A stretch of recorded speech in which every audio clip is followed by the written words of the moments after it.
Thank you. Hi, I'm Leora from UK. Hello, lovely to meet you. Nice to meet you. Hi. You said at the press conference for The Hobbit. Oh, yeah. You auditioned for several roles. I did, yeah. So basically, did you read the books, and that's why you wanted to do so much in the film? Do you know, I did read the books. My mum read the book to me when I was a kid.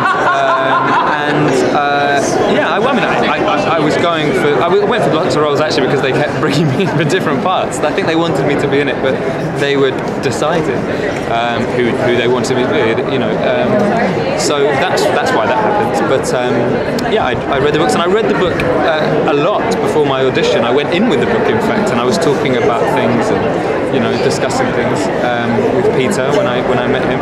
It was a great day. I was so nervous though, and I left the audition. I never told anyone this. I left the audition and I curled myself into a ball because I was so intense by the whole thing. I just curled myself into a ball, and then John, the casting director, opened the door and found me on the floor, curled into a little terrified ball. But then after that, it was nice because everyone was nice to me. So The next time you'll play an elf. I'd like to. I'm not pretty enough to be an elf. Thank you very much. Bye. Nice to meet you.